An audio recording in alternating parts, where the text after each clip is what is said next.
శ్రీ లలితా సహస్రనామ స్తోత్రంలోని 617వ నామం ఆత్మ. మంత్రస్వరూపంలో శ్రీ ఆత్మనే నమః.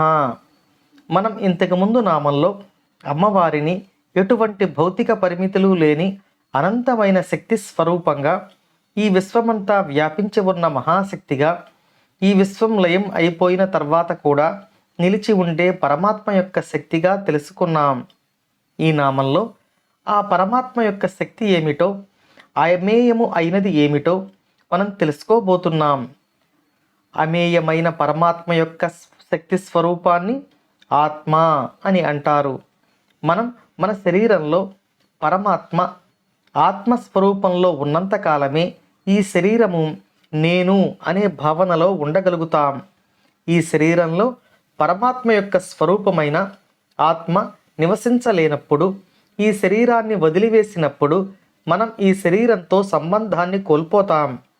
అప్పుడు కూడా నేను అనేది ఉంటుంది, కానీ ఆ నేను అనేది ఈ శరీరం యొక్క భౌతిక పరిమితికి లోబడకుండా అమేయము అంటే ఈ విశ్వమంతా వ్యాపించి ఉన్న అమ్మవారి శక్తిగా ప్రకటనమవుతుంది.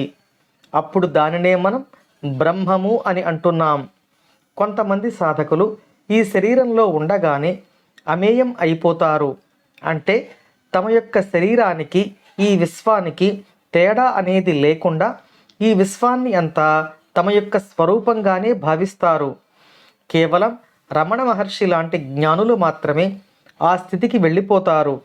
అప్పుడు వారు అహం బ్రహ్మాస్మి స్థితికి వెళ్ళిపోయారు అని అంటాం. ఇక్కడ విశ్వమంతా వ్యాపించి ఉన్న అమ్మవారి శక్తి ప్రత్యేకంగా ప్రతి జీవి యొక్క హృదయంలో ఆత్మగా వెలుగొందుతోంది. అందరిలోనూ అమ్మే ఉన్నారు. కేవలం మనం ధరించి ఉన్న ఈ శరీరాల బట్టి భేదం కనపడుతోంది.